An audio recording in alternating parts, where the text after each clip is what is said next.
This is the Aftermarket Radio Network.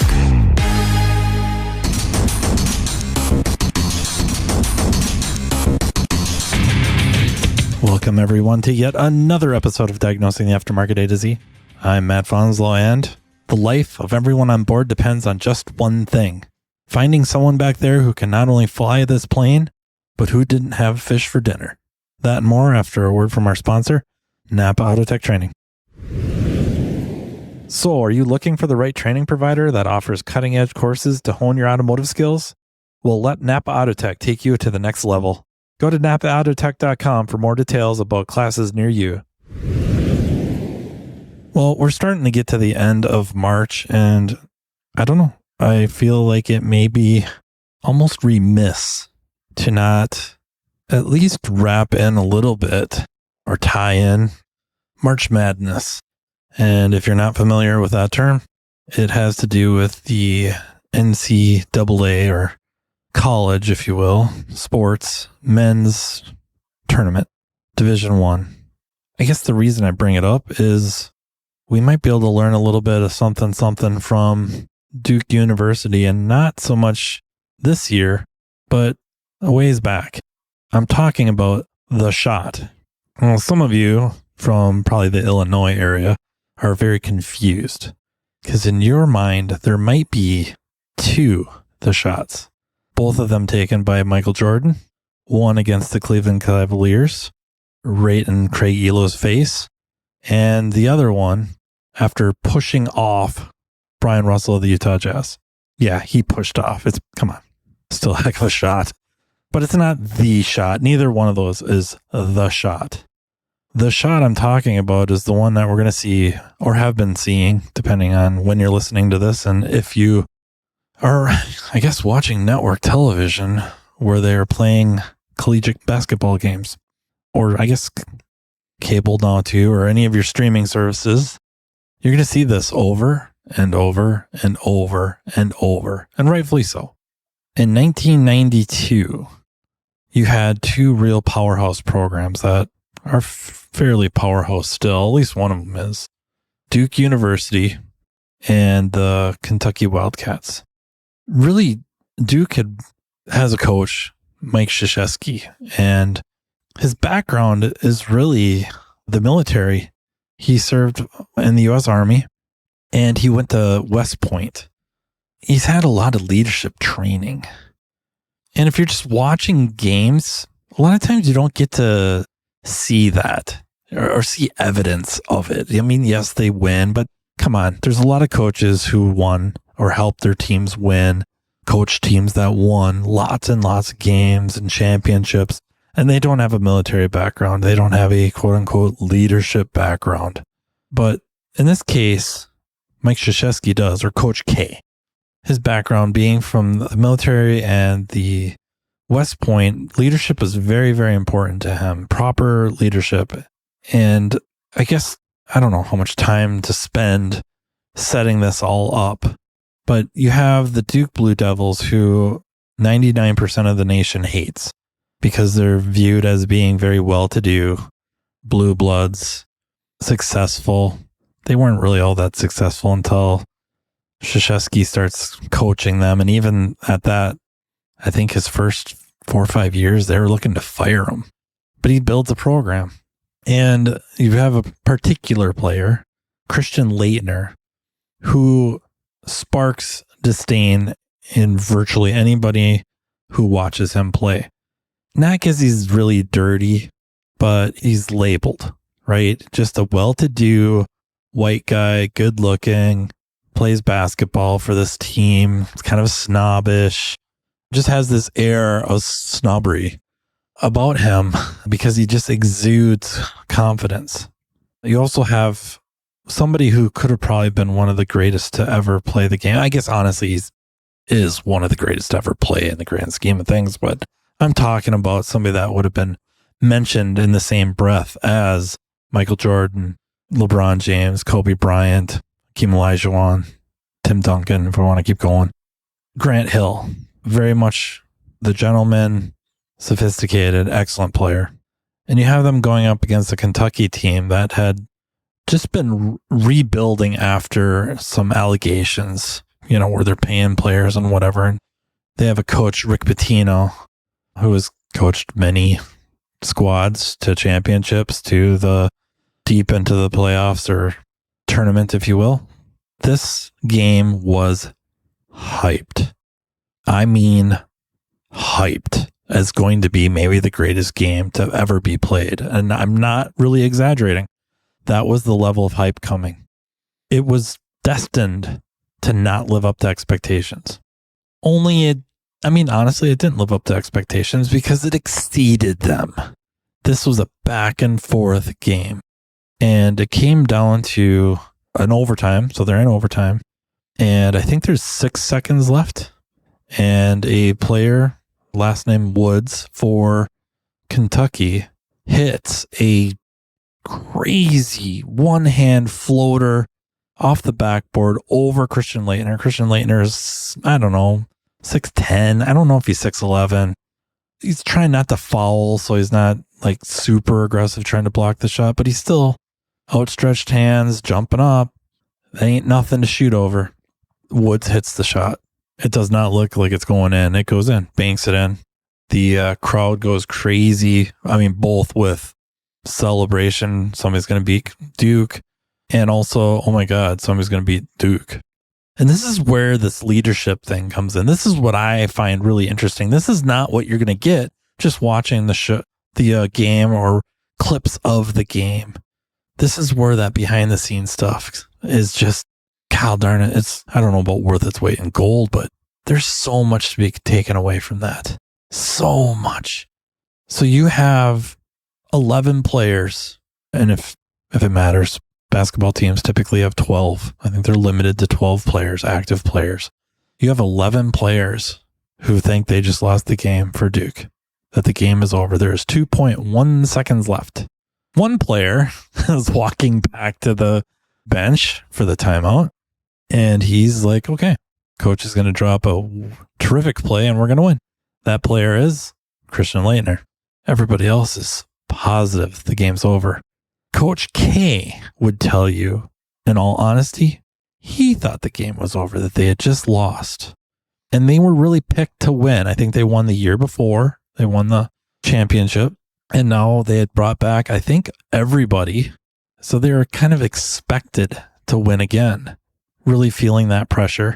And this is where I think the lessons start, in that they're under duress. They just had the wind sucked out of their sails. They were up with seconds left, and the other team hits a crazy shot.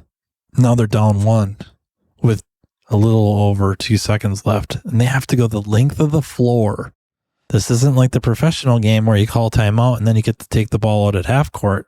They have to go the whole length of the court. So almost 94 feet. Probably, considering where they're going to try to get it to, 84 feet. The Duke players are walking back to the bench, and like I said, everybody's sure they've just lost except one. And Coach K very matter-of-factly says, all right, guys, we're going to win the game. For a lot of those players, it's almost like one of those record scratch moments, like, sorry, what? We're going to win.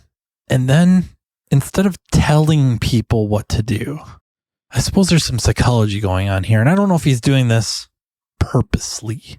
But when people are under a lot of stress, you have the fight, flight, freeze, fawn. It has to do a lot with where the blood flow is in your brain, like what happens. And to talk about going to like your reptilian brain.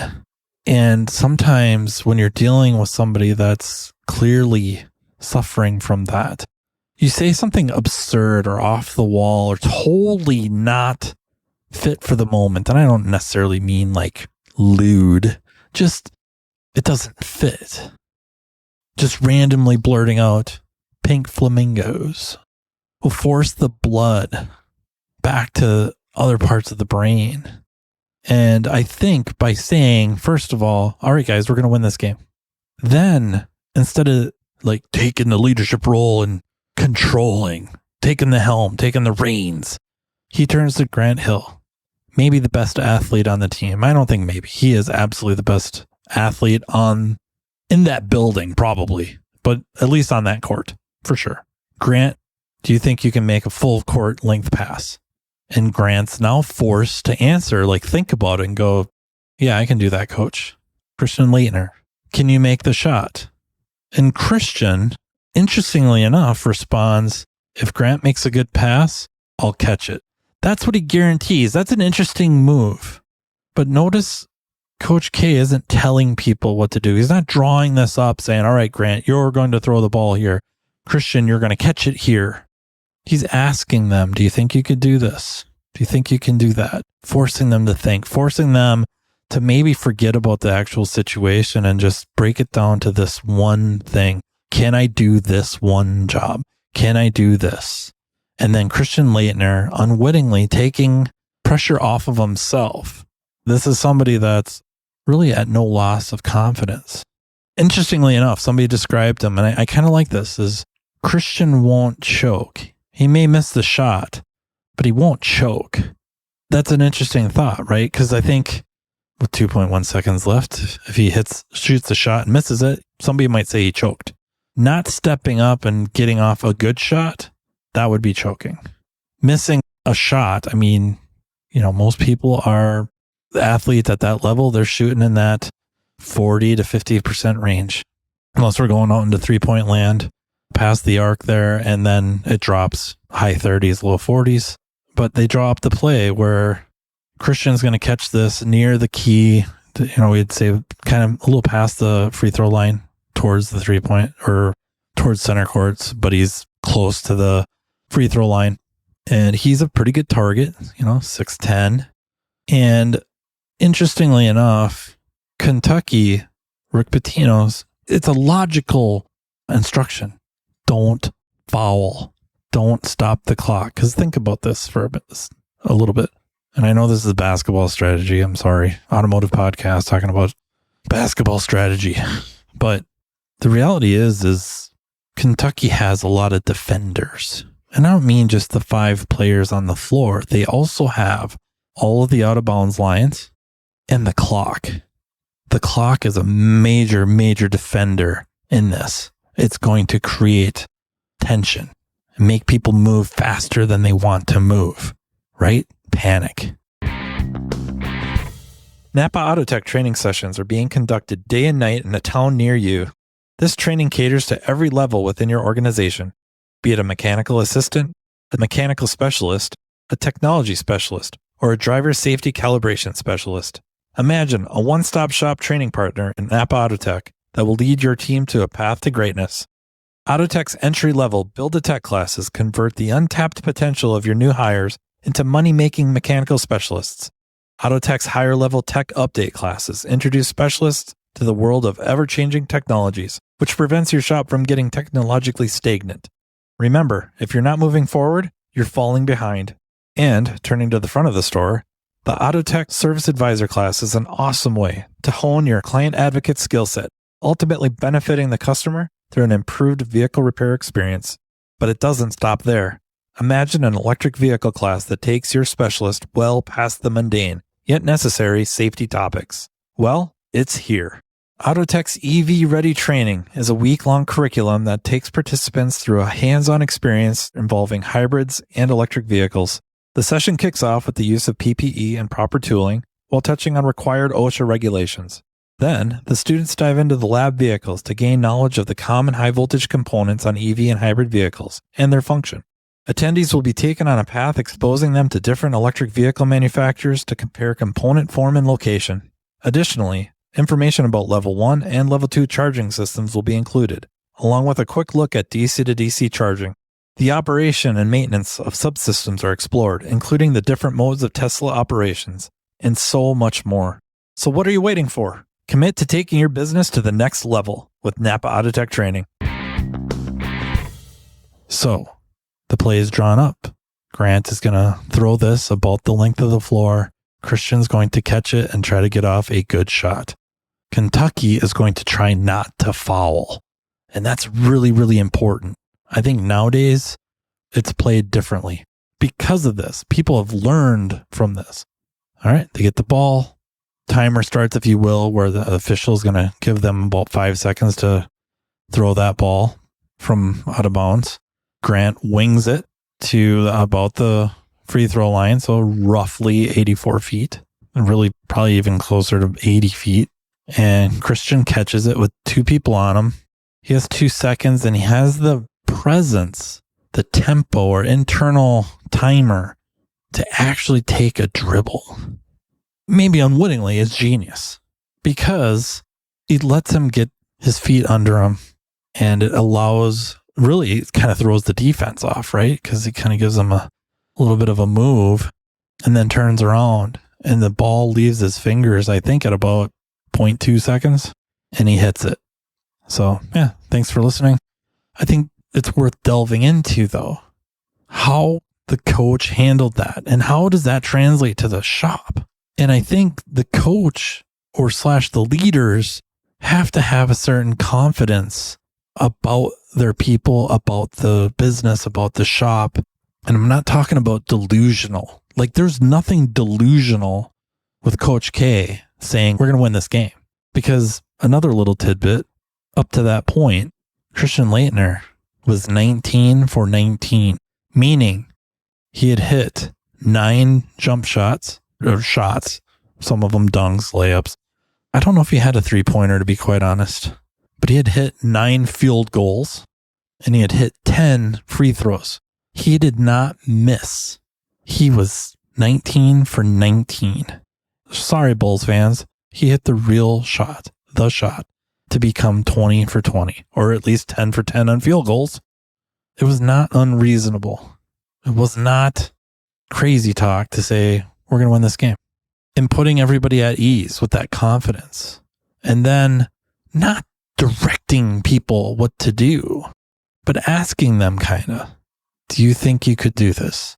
Maybe even, what do you think about this? Something of that nature. And depending on the situation, of course, some people are going to want to be told what to do. But long term, that's not necessarily good. Long term, we're trying to have really autonomy, right? We want autonomous beings working for our businesses, making decisions that, for the most part, we feel we would have made or wanted them to make, and be willing to deal with the consequences of them making the decision with the best of intentions, but maybe you don't agree with it. And then you can take them aside. Like, I appreciate that you made this decision. I'm glad you did. But let me tell you what I'm thinking and why. And maybe they respond back with what they were thinking, and you come to an understanding. And the next time they make one more in line with what you would want, or you find out they were right. Yeah, which happens a lot. I like the idea of believing in the business, believing in your people, believing in the system you've built and worked on, and the people operating in it, having a little bit of that confidence, or a lot of bit of that confidence. And again, not being, outlandish with it or absurdist, just a quiet confidence, matter of fact, and realistic. Your people feed off of that. We can handle these situations. We had a slow week. We're going to be all right. This is why. What do you think of this? What do you think of that? Do you think you could do this? As you're training your people to take on more and grow them as a technician, grow them as a service advisor, whatever position. Hey, what do you think of this? Do you think you could do that? You'd be willing to do that? You want to take a crack at that? It takes a different tone. It doesn't, if there's a fear that since you're not directing people what to do, that they will not view you with the same, I don't know if authority is quite the right word, maybe, but you're just not as strong of a presence, and that ends up not being it at all, right? That we've seen those little cartoons where real leadership, you have the one leader standing on the wagon, barking orders or whipping people to pull. And then you have the other cartoon next to it where the leader's down there pulling with everybody else. And that's kind of it, right? That's leadership a lot of times, is creating a environment where people want to do stuff for you. You know what I mean? It's just, they darn near punch out and go and help out. And that's what you're cultivating. And that's what you could be picking up from how Coach Mike Krzyzewski led team after team deep into the tournaments, won championships, not because he was always barking orders, but putting people in a position to feel a part of something, a part of a moment, even part of the system, a part of the moment, and a contributor to it. So yeah, hopefully, if you're a basketball fan or not, and I got to level with you, I haven't really watched too many games. I'll watch the highlights, and I think Duke's in a pretty good position to win this year with Cooper Flagg and company. Maybe you go back and look at some of those highlights and then just type in Coach K and the shot and listen to him, listen to his perspective. And then especially the more modern takes on it when they're interviewing late during Hill and some of the other players, not just that, but coaches and commentators and all that, that a little bit of that behind the scenes is just, I've said it before, man. I like watching magic tricks and all that, but to me, learning the secret, how they did it, doesn't take away from it at all. It makes it better. How did you do that? And it's the same thing. How did you succeed? What did you do to contribute to your success or the success at this moment? Let me pull back the curtain. I love that stuff. I just love that stuff. So hopefully you got a kick out of this. Hopefully you enjoyed it and see where I'm going with it. Yeah, I'm getting quite a few emails about technical stuff, about really commenting about the more technical episodes. And seriously, if you like that stuff, please reach out. Give me ideas. I would like some ideas of what you would like talked about. Yeah, coming up with the subject matter sometimes. I don't know what you guys are really after, what you're thirsty for, and then can I offer something to help quench that? Or, as most things, show you the whole bunch of doors to go through. I want to know more about this. And then you walk through that door and find out there's just way more. Anyways, yeah, please fire me an email, mattfonslowpodcast@gmail.com. And before I cut out of here, I'd like to thank our sponsor, NAPA Autotech Training, and thank the Aftermarket Radio Network, and urge you guys to check out some of these other podcasts offered by the Aftermarket Radio Network. There's this dude, he does a podcast for the network, and it's called Speak Up, and it's about communication. And not like Lynn or Can or anything cool like that.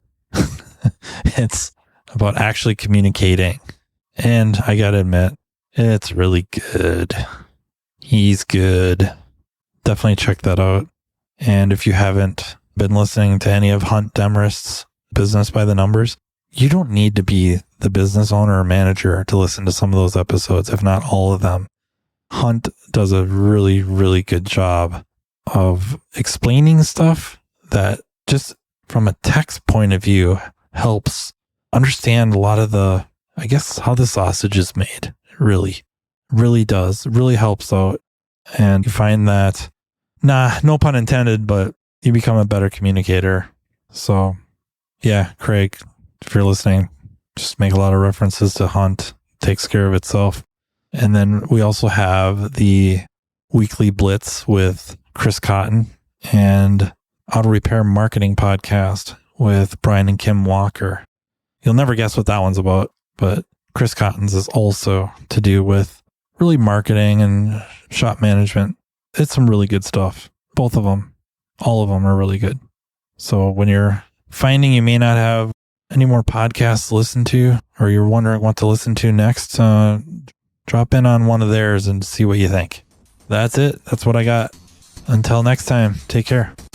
You've been listening to Matt Fonslow, diagnosing the aftermarket A to Z on the Aftermarket Radio Network. Follow Matt on your favorite listening app. He's very interested in what you have to say. Let him know what you'd like him to cover and come on the show. Matt is all for advancing the aftermarket. Find Matt Fonslow on social media and connect or on aftermarketradionetwork.com.